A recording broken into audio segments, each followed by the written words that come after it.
when you start pushing yourself to that edge, you really start to find yourself uncovering a lot of different things that gets you closer and closer to your purpose. It's like you're shedding a new layer. And as you shed these layers, getting closer and closer to your purpose, you start to, it almost feels as if your deepest purpose is at the center of your being.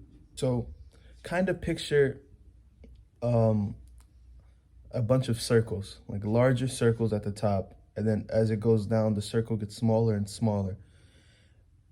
You're finding your purpose is each circle you go through is like a smaller purpose that adds up eventually to that deeper purpose that you're supposed to be at in the end of it all.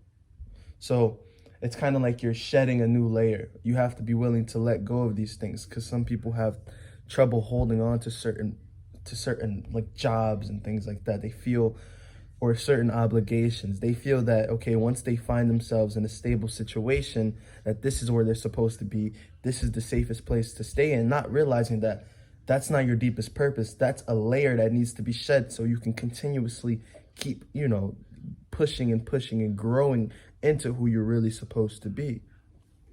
Now, in the book, it talks about these things called our outer purposes, and they usually can be inherited from our parents.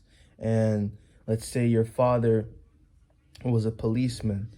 You're more than likely going to be a policeman. You're more than likely going to want to be a policeman like your father when as a young child, because he's your role model in your life. So you're going to want to take after him somehow.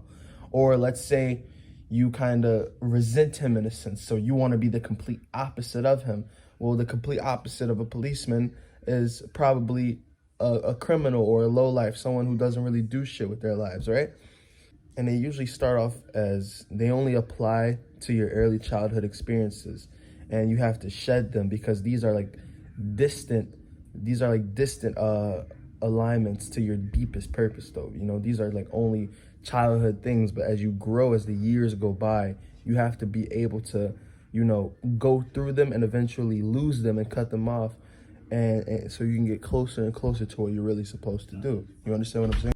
If your deepest purpose is to become full guru or full monk, and mind you, your deepest purpose isn't something that you necessarily find at a younger age. Like, I don't think I found my deepest purpose. This is something that I have to keep digging for, right? And it's something that people usually find in their older ages, I would assume. They're like later on stages, for lack of better words, It's something like you spend your life looking for, trying to find, right? And let's say your deepest purpose is to align yourself with a God or a spirituality, and, really, meditate and go monk mode, right? It's normal to have a life where before all of that, you went through all these different layers of dealing with multiple sexual partners, or dealing with drugs, or going out all the time, really just doing degrading things where you have to go through all of these different layers. And then one day you realize that, okay, I went through these stages to get to where I want to be, to get to where I was supposed to be.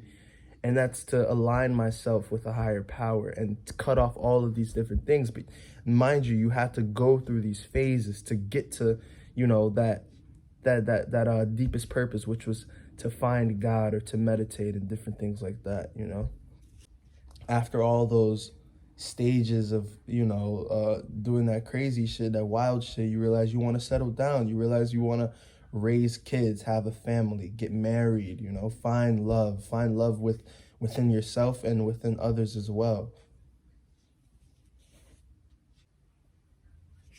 The thing is, we probably are not living our deepest purpose. And that's like a good thing, though. Like, imagine you're in a position right now, or not even imagining, just picture whatever position you're in right now, whether it's good or bad, and know that there's more. Like, this isn't the end all be all, I feel like a lot of the times, even myself, we tend to feel as if like, okay, I have to find something that I'm going to want to do for the rest of my life. And I just don't like that though. I don't like that idea of doing one thing for the rest of my life. I really don't believe that I can do one thing for the rest of my life and be content.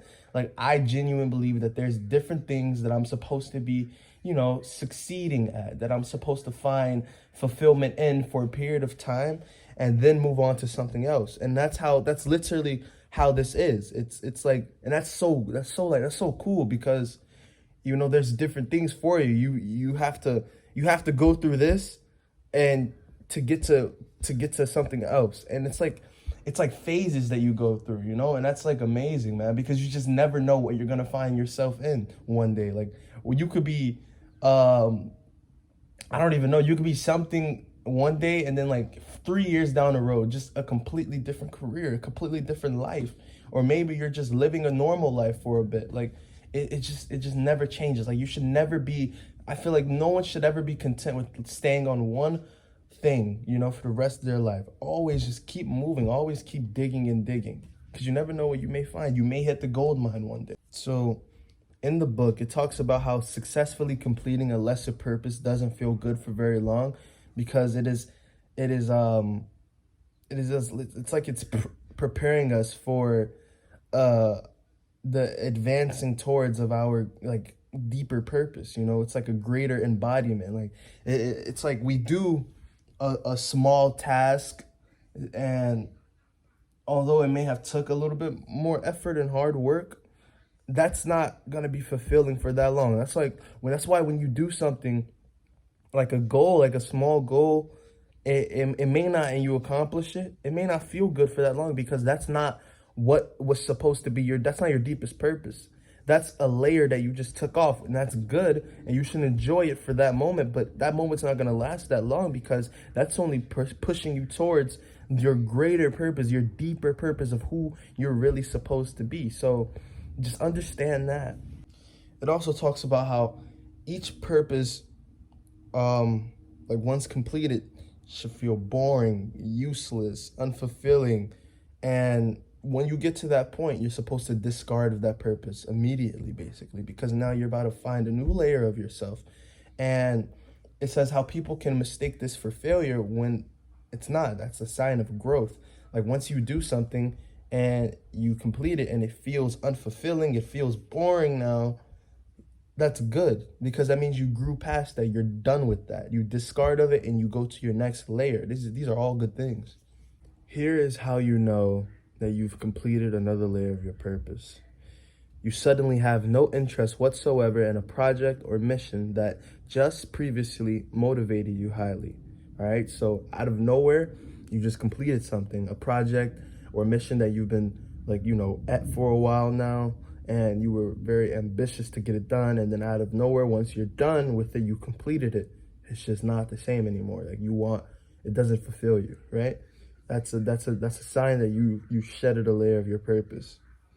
Another one is you feel surprisingly free of any regrets whatsoever for starting the project or for ending it. That goes to show that you are on the right path. Like, you made the right choice. All right, that's self-explanatory. You have no regrets. This is what you know. You know that this is what you're supposed to be doing. 3, even though you may not have the slightest idea of what you are going to do next, you feel clear, unconfused, and especially unburdened. All right? Now, you're in a place of unknowingness. We all have those moments of uncertainty in our life, but there's different types of moments of uncertainty. There's uncertainty because we're scared of what we're gonna have to do in the future, because we're probably not doing shit with our lives in the moment, and so we're just scared of life throwing us around, and we just don't know what's gonna happen. Or because the good one is because we've completed our mission, we've completed our task, we've shedded a new layer of our purpose, and now we're just waiting around to see what's next. All right, so you got to be able to differentiate between the two, right? Number 4. You feel an increase in energy at the prospect of seizing your involvement with the project. Okay, so once you find that that new layer of purpose, that new project, that new idea that you've been looking for, you start to really bring it to life. It kind of gives you this like increase in energy, this increase in power feeling, empowerment. Like, you feel empowered. and you just keep going, like you just can't stop at it, and like until you seize it, like this is yours to have, right? Number 5, the project says the project seems almost silly, like collecting shoelaces or wallpapering your house with gas station receipts. Sure, you could do it, but why would you want to? All right, so it's like when you're done, this is for like when you're done with your purpose. It almost seems like what's the point anymore? Like this is going back to where it says it's like useless, it's boring, that's good. And so people could start to feel like they failed at something, and that's not the case. It's like no, you've moved past that, you've grown. That you know how it said it almost feels silly. That's good, because when something feels silly to you, it's probably because you matured past that. It's probably because you've grown as a person, as a human, and now you're ready to move to the next level of your life, that next purpose, right? So those are the five signs that you are fulfilling or completing a layer of your purpose.